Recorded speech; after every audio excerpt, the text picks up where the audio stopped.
అన్నమయ్య జిల్లా మదనపల్లిలో ఒక వింత ఘటన చోటు చేసుకుంది. మృతదేహం చోరీ యత్నంతో ఈ ప్రాంతం ఒక్కసారిగా ఉలిక్కిపడింది. సమాధిని ఒట్టి చేతులతో తవ్వేశాడు జైపూర్కి చెందిన గోవింద్. స్థానికుల సమాచారంతో కుటుంబ సభ్యులు హుటాహుటిన శ్మశానానికి వచ్చారు. మదనపల్లికి చెందిన శంకర్రావు కుమారుడు దిలీప్ రావు అనారోగ్య కారణాలతో శుక్రవారం మృతి చెందాడు. శనివారం వారి పద్ధతుల ప్రకారం అంకిశెట్టిపల్లి రోడ్లోని శ్మశాన వాటికలో ఖననం చేశారు. పూడ్చిపెట్టిన మృతదేహాన్ని 24 గంటలైన కాకముందే తవ్వి చోరీకి యత్నించాడు గోవింద్.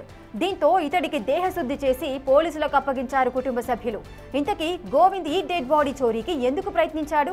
దీని వెనుక క్షుద్ర పూజలేమైనా ఉన్నాయా, లేక ఇంకేదైనా కారణముందా అన్న కోణంలో ఆరా తీస్తున్నారు పోలీసులు. నా పేరు శంకర్రావు, నాది మదనపల్లి. నా కొడుక్కి ఆరోగ్యం బాగలేక శుక్రవారం సర్జరీ చేయించింటే శుక్రవారం నైట్ హార్ట్ బీట్ డౌన్ అయ్యి చనిపోయినాడు. శనివారం దహన సంస్కారాలు చేసినాము. సాయంత్రం 4 అయింది.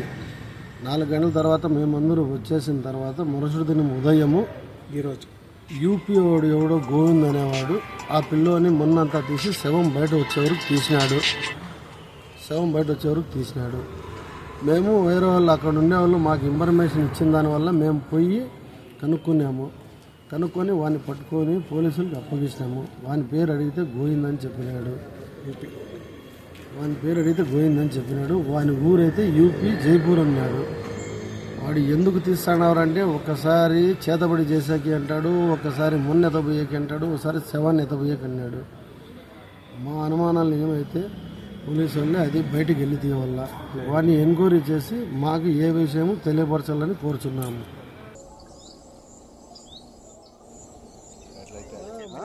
పొద్దున్నే లోడుతా ఉన్నాడు, మళ్ళా దానికన్నా వచ్చినాడు.